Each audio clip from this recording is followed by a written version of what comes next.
So yeah, this is another one without a video. Which it works just a bit better for me when it is relatively late and when I am in a hurry because I should actually sleep by now and I still have some things to do. And so yeah, I'm gonna save some time actually by doing this, even though there is there a few? No, 2 episodes that I'm having in my pocket or something. But yeah, you are the average of the 5 people you spend the most time with by Jim Rohn. When I took this one to heart, my self-improvement was exponential. Surround yourself with better people. And I do want to say it is something that you have probably heard before. And just because, it is so known and so often said and but I would still say that it is quite the truth. If you're surrounded by people that value certain things, then you're also gonna do certain things. If you are surrounded by people that value being blackout drunk every single fucking weekend, then yeah, guess what you're gonna do? You're gonna get blackout drunk, at least more often. Even though it might not be the thing that you really want to do, you consider it and you think about it and you're seeing value in it in the end, which is not good, compared to being surrounded by people that value making money, value being happy and making other people happy, for example, as well, by, doing charity or doing something else. Then you're probably gonna just consider doing these things a bit more than normally and or than having other friends, I would say, But yeah.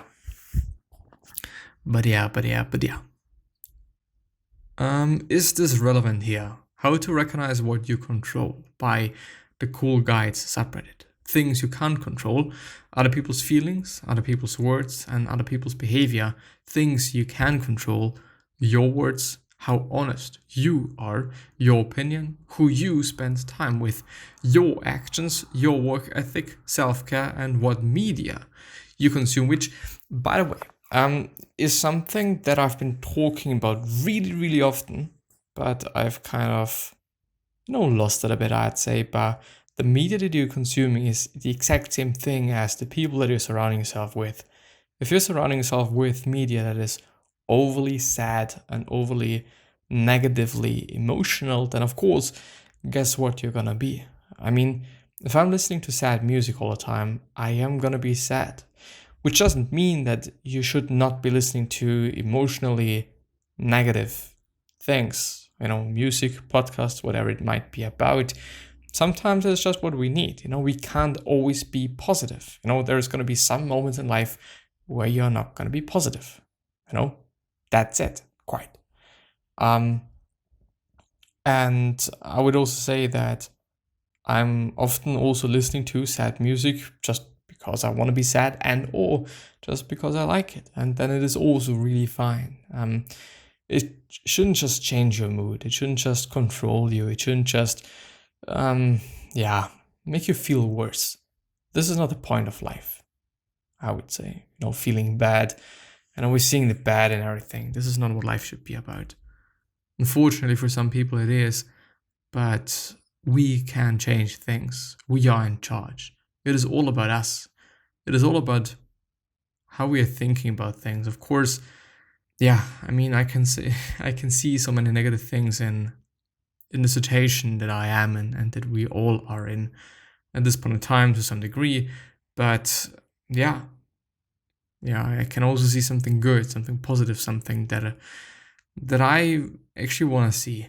Not something that maybe my head is trying to see and or my subconscious is trying to see.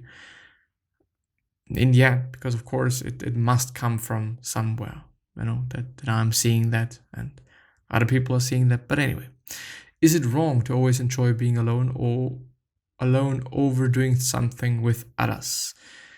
Well, I'm actually not going to read further, but I think it is, if you're really happy being alone and then when everything is fine when you're alone, then I think it is quite fine. But I kind of doubt that this is always going to be the case, and then really being alone is not going to be the best place you can be. And I don't know, like, I pretty much often feel alone, which is one of the worst feelings that I have to cope with at the time.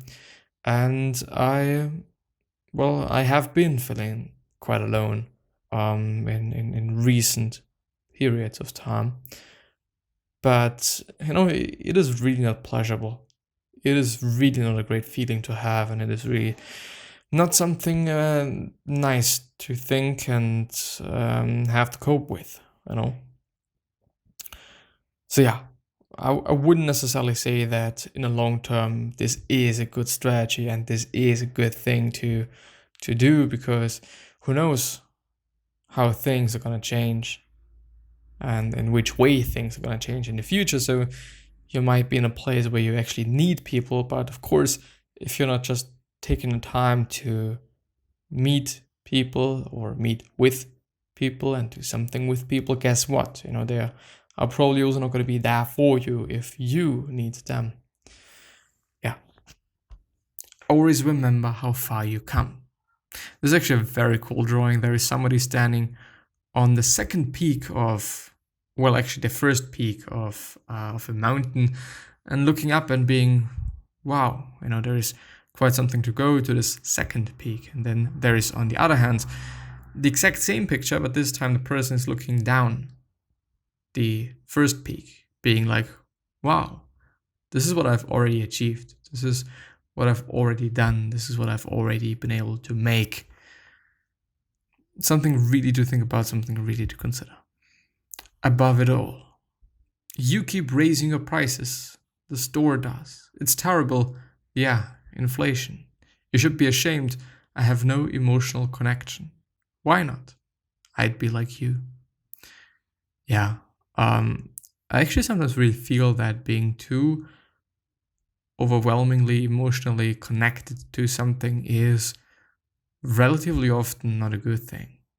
I mean, it could also be a driver of ambition and effort and work, quite. But I don't know, I'm relatively often seeing it in a bad light and seeing it in a negative way, quite, as in this example, or as it is with this or in this example. But yeah, when you hear stakeholders in a meeting and then there's a guy holding some steak. But yeah, I've been drunk 5+ nights a week since quarantine began. This week I can't buy alcohol because I spent this week's paycheck on exercise equipment. I'm going to be completely honest here and say it's because I was rewatching Hannibal with my girlfriend, and Richard Armitage has a great fucking body. Damn, I want to look like that.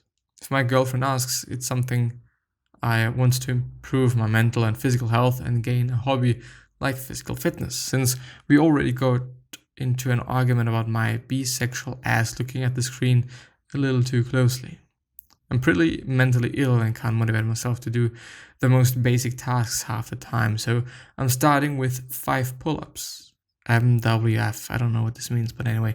Next week I'll increase to 10. In 6 weeks' time I'll have worked my way up to a regular exercise program. I'll be using the recommended program on bodyweight fitness, and after that I'll see what kind of things I want to do with my body. I wish I could just jump into a 45 to 60 minute routine. Just start slowly. And I think starting with 5 pull-ups might not be the best way to start, since pull-ups per se is a really difficult movement. And I would recommend push-ups. Yeah. And in combination with pull-ups, doing 5 push-ups, doing 5 pull-ups, and doing 5 squats as well as 5 crunches. Then you're going to increase that, then you're going to increase the sets, and so on and so on and so on. But yeah, since 5 pull-ups, if you have never ever worked out, then I also kind of doubt that you're going to get to 5 pull-ups. Unless you... Oh, is it Monday, Wednesday, Friday? I see. Yeah, nah. I think I can't even do 10 pull-ups. But my pull-up game is also actually very weak, to really be honest. I think I think 10 is actually my max quite. But yeah, I wouldn't start in this way. I would start in a more balanced way, but yeah, it's my opinion. Today I learned in WW2, US tried to weaponize botulinum. Chinese prostitutes would receive capsules to kill Japanese officers who hired them. The plan was tested on donkeys who survived it, so it was scrapped. That research led to the creation of Botox. It was later discovered donkeys are immune to botulinum toxin. Cool, amazing. Today I learned Lennon spoke English with an Irish accent as he had an Irish tutor teach him to speak English. Think about that. Just, actually imagine that. Anyway. Positive headlines versus negative headlines. Apparently, marketing-wise, negative headlines are more powerful than positive ones by 63%, which is quite something, I'm not gonna lie. You need to be real. It's really hard, as the natural tendency is to burst ourselves to put on a show of tricks so we can feel like we belong. We can feel like we're getting approved. It's a tricky scenario where it feels horrible to be rejected as who we are, so we put on a show, maybe as a coping mechanism to steer clear of frustration and horrible feelings. But at the same time, we are losing ourselves and nothing really feels genuine, so we end up acting in a fake way and we feel empty. Imagine undertaking this behavior for years. Fake bonds and fake and superficial relationships, fake energies, and the list goes on and on. Over time, I got dependent on the approval from others. It was crucial for my survival and functionality. However, in 2019, I hit rock bottom and I came to a deep realization that it is a fucked up place to be in and you shouldn't be doing that, and that other people don't fucking know you. I mean, I can understand it. Of course, if your dear friends say that you are a fucked up piece of shit, then yeah, you're probably gonna think about that. And yeah, but are they really your friends? This is also something to think about, kind of, But yeah. Let's see. What disgrace it is for a man to grow old without ever seeing the beauty and strength of which his body is capable. Socrates. If you're a healthy 20-year-old, you have about 3,000 weeks left of life. The reason why so many old people are bitter and angry at the world is because they are resentful. Resentful for their lost potential, resentful for all the things they could have done but never did. Don't be afraid of challenges and don't wait for tomorrow. The more you suffer and seek discomfort now, the more fulfillment and joy you can let your future self enjoy. Quite, yeah. Even though I gotta have to say that you need to have a balance between discomfort and comfort, and pleasure as well, I would say. In recent times, I've really integrated pleasure into my life in terms of not going that hard on myself on Saturdays, or actually the weekend in general. I'm trying to just not completely bust my ass. I'm trying to just, get in some time for myself and get in some time for thinking and resting and repeating. But yeah, how to become comfortable with being alone. All of us are alone in this life, but not all of us are lonely. Being alone is just that, being alone, nothing more. But loneliness is the exact baggage of negative thoughts that some people attach with their situation, such as, I'm not good enough, why don't I have anyone, or most popular, I will die alone. Considering our culture, it is not a surprise that most of us can't even differentiate between being alone and being lonely. This is the key idea here. You are alone, not lonely. You only feel lonely when you associate being alone with other negative feelings, which you don't have to do. People who are content with being alone understand this and know that living alone is just as normal as any other way of living, and that they prefer solitude or solitude. Happy holidays. As I said a bit before in this episode, I think it is all about how you think about things. I can find myself in a specific scenario, in a specific situation in life, and by just quote unquote changing how I think about it and viewing it in a different perspective, in a different way, I am gonna think about it in a different way. I can think about it then in a more positive way, but of course I could also then think about it in a more negative way. But yeah, I think that I'm gonna end the episode there. I think we are 20 minutes in. 15. Something like that. Something like 16 minutes it is. But yeah, I wish you the best health of happiness and all success, and also hope that you're gonna remind yourself and you're gonna be remembered. Basically means your legacy, basically means just being a nice person and then being remembered as a nice person, which is a pretty fucking cool thing. 3 other questions that I'm having you are: why are you here? What are you trying to change? And what is bothering you the most? These 3 questions hopefully gonna show you a purpose and maybe even a business idea, which is a pretty fucking cool thing. But yeah.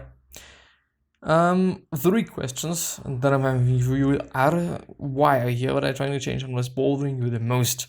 As well as the last idea, what could you essentially say to another person that is indeed going to change their life? Because I think that we all can do so. And yeah, with that being said, please take care. I'm going to see you. Bye-bye.